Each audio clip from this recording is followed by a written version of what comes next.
Hi everyone, welcome back. This is listen.com.co.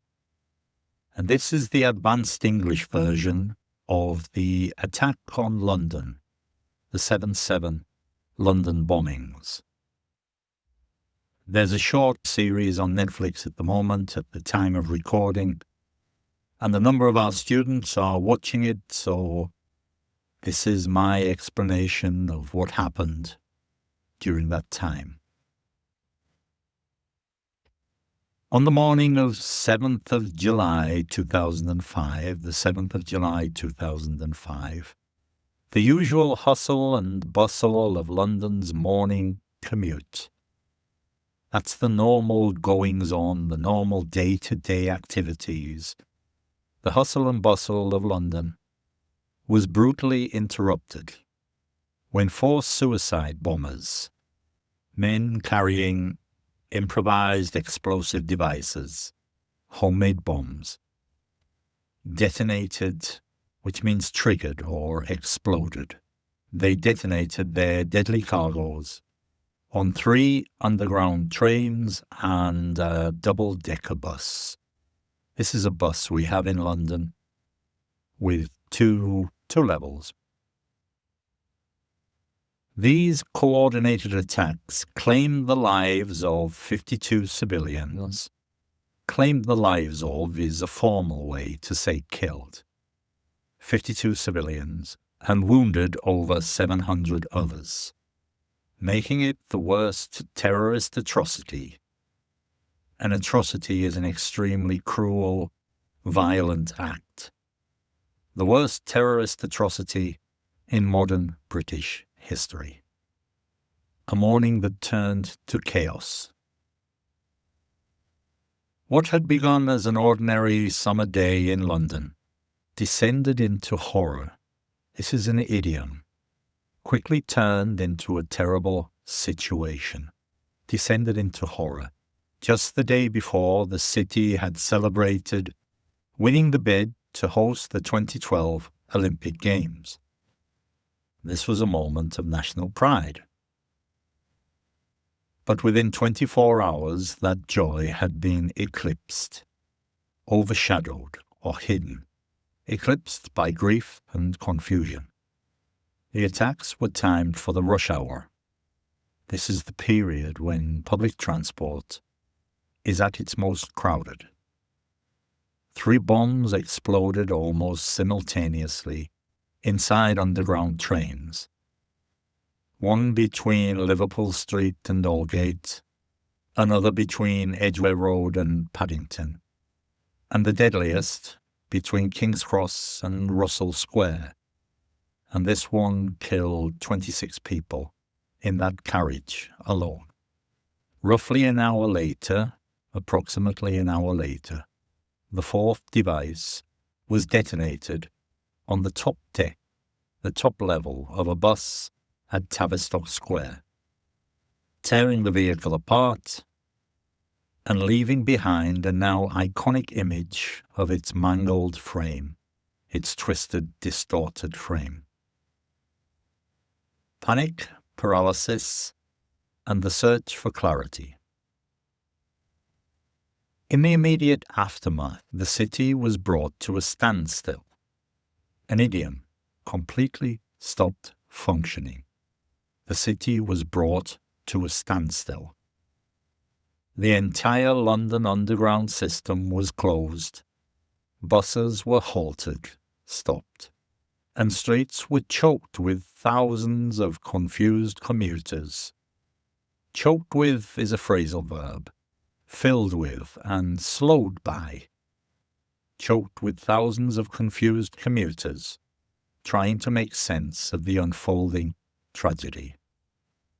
Mobile phone networks collapsed under the strain.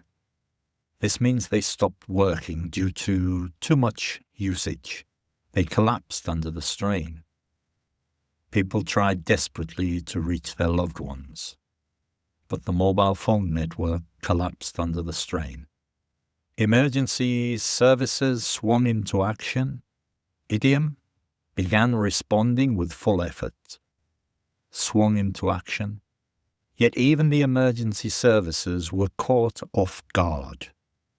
This is an idiom. This means surprised and unprepared for what happened. Authorities scrambled to determine the cause and the scope of the attacks, while victims, many dazed and injured, staggered out of underground tunnels. Staggered out of is a phrasal verb. This means exited. Unsteadily, they staggered out of underground tunnels with the help of first responders. The attacks left psychological wounds as deep as the physical ones. Survivors and rescue personnel have continued to suffer from post-traumatic stress years after the incident. As the saying goes, time heals all wounds. But for many, healing has proven to be slow and incomplete.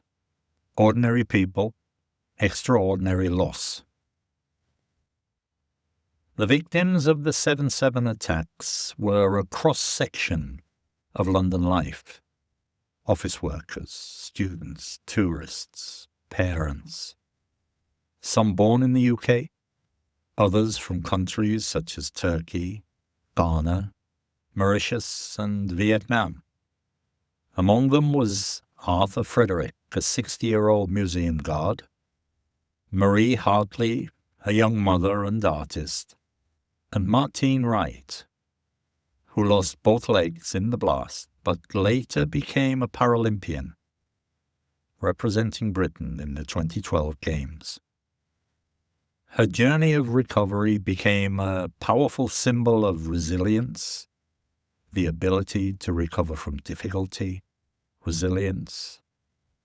And as the saying goes, it's not whether you get knocked down, it's whether you get back up. The bombers, homegrown and radicalized.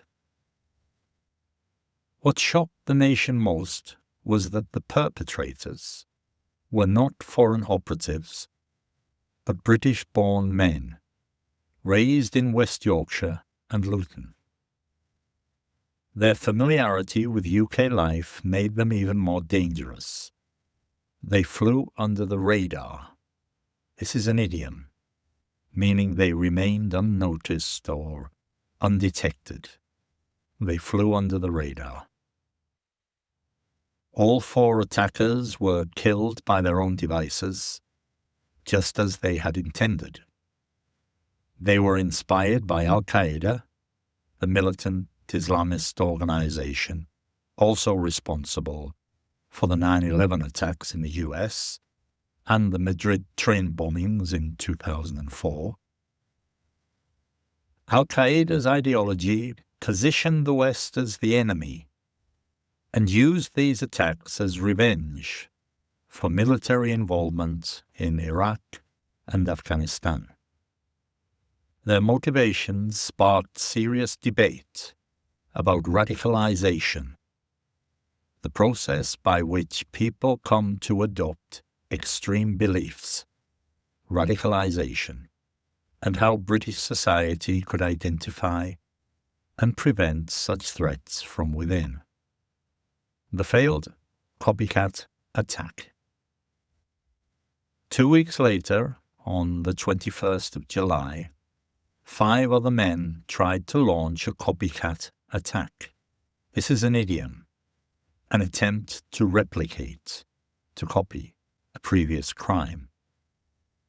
4 of them attempted to detonate bombs on trains and a bus, but all devices failed due to construction flaws.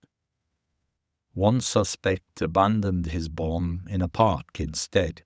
He dumped it in a park. Their failed operation triggered a nationwide manhunt, and the suspects were soon arrested and convicted. However, during the chaos, a tragic mistake occurred.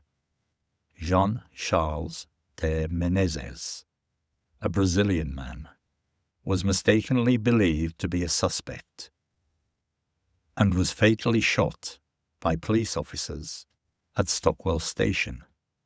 The police claimed it was a lawful killing, but an inquest later found their actions unjustified. The incident sparked outrage, a phrasal verb, caused public anger, sparked outrage, and exposed the flaws in emergency decision-making. No police officers were prosecuted, though the force paid heavy compensation to the victim's family. Ironically, the officer who oversaw the operation, who supervised the operation, Cressida Dick, was later promoted to commissioner, a move that many found controversial. The Muslim community condemned and targeted. In the wake of 7/7, Muslim leaders across the UK swiftly denounced, they strongly rejected or criticised the bombings. However, their communities still bore the brunt. This is an idiom, received most of the negative effects. They bore the brunt of public anger and suspicion. Islamophobia surged, increased, and hate crimes against Muslims and people perceived to be Muslim rose sharply. In the 2006 local elections, the far-right British National Party, the BNP, gained ground, reflecting a shift in public sentiment.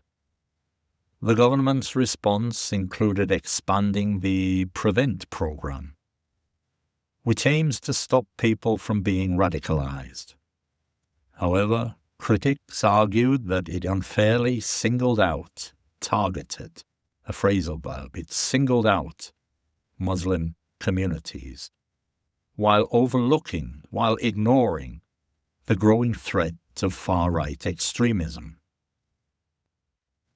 And the programme's effectiveness remains hotly debated. This is an idiom, is still a source of serious disagreement. The programme's effectiveness remains hotly debated. As the saying goes, the road to hell is paved with good intentions. While the scheme was designed to protect, it may have also alienated those it meant to help. London's defiant response. Despite the shock and pain, London refused to be cowed, was not intimidated, refused to be cowed. The transport network resumed operations the next day, and life in the capital resumed, albeit with a new sense of vulnerability. A movement of solidarity quickly formed. Alfie Denon, a London web designer, launched the We're Not Afraid website, where people around the world posted photos and messages of courage and unity. This was before the days of widespread social media, yet the campaign went viral. An early sign, perhaps, of how digital communities could rally around, could support each other in different times, could rally around. Stickers bearing the phrase, "We are not afraid," were soon plastered across underground stations and worn by staff and passengers alike. Years later, the same image appeared again, resurfaced, after the 27 London Bridge attacks, proving that the spirit of defiance had not been extinguished. It hadn't faded. As another saying reminds us, united we stand, divided we fall. Londoners stood united, determined not to let terrorism drive them apart. Thank you for listening. This is listen.com.co. Until next time, bye-bye for now.